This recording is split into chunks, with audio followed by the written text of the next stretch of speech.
Hello, I'm Martin Brown and I'm joined today by Karishma from Ignition Law. Hello, Karishma, Hi, Martin. Very nice to see you again. and to you. So, some context. We spoke in October after the budget, or that budget as I'm now referring it to. Time has passed, it has lived and breathed, and we have seen quite some volatility, quite some disruption in the marketplace. Lots of changes. So, let me give you a long list here. So, employment law, workforce regulation changes, capital gains tax, business asset disposal relief, national insurance, national minimum wage, lots happening around the environment, social purpose and governance.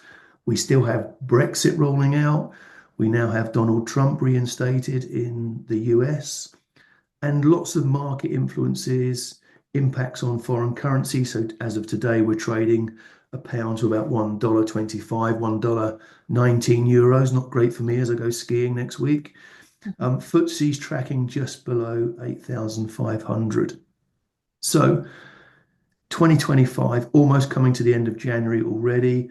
Several legal and regulatory changes, as we've said, all affecting the SME market, the heartland of our economy. And whilst exact details on some of those things have still to follow, we are already seeing the impact in certain areas affecting our SME marketplace. So I wanted to pick out a couple of examples, if I can, around three areas. So bringing together business asset disposal relief and CGT, then national insurance and national minimum wage, and then by way of succession or exit, thinking about management buyouts and employee ownership trusts. So business asset disposal relief, that lifetime allowance of £1 million has stayed where it is. With CGT, that first £1 million then moves from 10% to 14% as of the 5th of April this year. We've already seen the upper end of that range move to 24%. And then the lower range moves again to 18% come April of next year. And certainly what we've seen, Karishma, since Labour came in, specifically since that budget, is a real increase in merger and acquisition activity, people trying to take advantage of that current tax regime. And now it seems to be settling down. And perhaps we might see a bit of a lull from this point forward as business owners really take a step back and start thinking about driving value into their business. What have you seen around that ignition? Yeah, Martin, very similar. So, as you know, when the budget was sort of coming out, the gradual increase in the tax rate prompted businesses owners to sort of consider selling their businesses before the tax hit happened to take advantage of the rates. And there was a lot of activity in the M&A space where we had discussions around, how to make the most. But you're absolutely right. We've also seen that surge sort of decline a little bit after the budget, and now we're kind of seeing businesses trying to sort of find the value in their businesses and reinvest in other things. Yeah, I think it's important, isn't it, to encourage business leaders to take a step back. Tax isn't a reason for selling or looking to buy and build your business. It's a factor. So taking a step back and thinking about, well, what really drives value in my business, and perhaps more importantly, what are my aspirations? What does my business need to enable for me? Two cost drivers then, Karishma, national insurance and national minimum wage. What are you seeing in the marketplace around that? Yeah, so this was the killer one from the budget. So we saw, the taxes were lifted by 40 billion at the budget in October, which included a 25 billion pound rise in employers' national insurance contributions, which contributed to a sort of sharp fall in business confidence in hiring. And we've seen that over the sort of last 3 months. I think one thing that's kind of an offshoot of the minimum wage increase and national insurance contribution on the employee side has been more investment on the AI side. So it's looking into sort of the use of AI, and this is more on the medium-sized companies, but it's also filtering down to the SMEs and new startups where innovation is being used to see how AI can support the businesses, not to entirely sort of replace the workforce, but to supplement it in these challenging times. And that kind of leads on to the AI regulations and generally more regulations in the space, which I'm sure we'll come on to more generally. But that's one kind of offshoot that we've seen. Yeah, interesting, isn't it? So the rise in national insurance, and we've seen the impact of that already, I think in a couple of ways, actually. So businesses have been saying that they would have been given their staff, say, a 4 or 5% pay rise, and that's looking more like 2 or 3% because of the extra cost burden of national insurance. I think when you look at national minimum wage, important for a business then to model and fully understand the P&L and cash flow effect of national minimum wage, and not only those that enjoy national minimum wage, but those in the salary brackets above that, because there is a significant knock-on effect. And I think the combined effect of both of those things is we are seeing PLC frameworks and tenders tighten as they tighten on certain budgets, events and marketing particularly. I also think there is a challenge there of business owners really needing to fully and clearly understand the impact so that they can understand whether their growth play is still viable.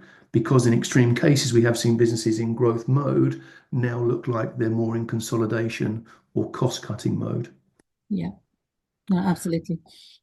One of the interesting things around succession and exit we're seeing is an increase in management buyout activity and or employee ownership trust activity. I think these are two excellent vehicles when used in the right way for the business owners and for the business. Subtle differences in the way that they're created, but nevertheless relatively quick to create. And then there is a choice about how long you play those things out, and typically relatively amicable.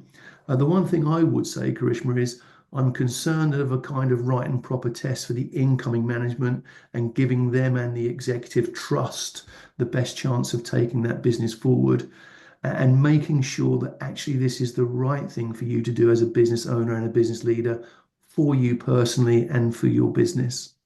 Any comments for you around MBOs and EOTs? Yeah, I think all of those have been coming up in discussions. The other thing that, in addition has been coming up is sort of the rising interest rates, which have created, an increase in the cost of borrowing. So when MBOs happen, the financing of the MBOs sometimes become more challenging. And so management teams are exploring and thinking about alternative financing options like private equity backing to complete the buyouts or a supplement from somewhere else. So that's just one angle that we're also seeing an increase in talk about. So again, as a business owner, there are options and alternatives when, if the right decision is to do a management buyout, your strategic exit may have different ways of doing it. Yeah, you make a very good point there, actually, Karishma. And thinking about liquidity in the marketplace and access to funding, there is a particular squeeze at this moment in time. So I think if you're looking to fund these exits, think about what that might look like and how you might put that business case together. The other thing I would say is at the weekend, an article hit the press about the level of insolvencies in the marketplace, and the UK's biggest player in that space, Begbies Traynor, saying actually, for all the wrong reasons, this could be a record year as those companies that have been trading in zombie mode or very close to the edge are finally seeing that enough is enough. So that's another big challenge around liquidity, I think, and activity in the marketplace.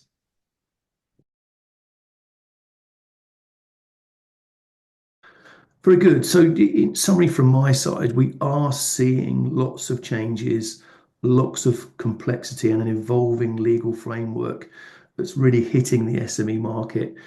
Ever more important then that the SMEs take control of the controllables and lead their business and needing to remain agile and informed so they can navigate through all of these changes. Any closing thoughts or recommendations from you, Karishma? Thank you, Martin. So I agree with that. So I think when the budget came out, it was a little bit of we'll wait and see. So there was a short-term increase in taxes and a big hit for sort of the SME sector, with the promise that it would be a growth budget. And in the long term, it's going to be a focus on growth.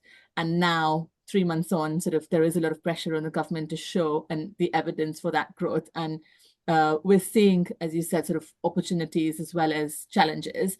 And we've seen that there's been a focus on creating a regulatory environment that supports business growth and innovation. It's still a watch and see space, and so the government's going out to regulators to make it easier for companies to access regulations and make sure that growth isn't hindered. So it's really important to kind of keep on top of it, and we will help you to monitor the regulation as well as the different things that companies can do to use the opportunities that the budget has presented in these challenging times. Yeah, absolutely. We make ourselves available, and arguably there's never been a more important time for good and quality holistic advice in the marketplace. From my side, we are seeing a lot of leaders that want to wait, and that really isn't an answer. That growth mindset means you have to be on the front foot. Hope isn't a strategy. These things aren't going to go away, and whether that's a utility increase or whatever it might be that's impacting your decisions, better to take control of that. And if your emotions around all of this volatility and lots of change that we're seeing are really grinding you to a halt, then do reach out and let's have a chat and see how we can help you move forward. Thank you again, Karishma. Good to speak to you.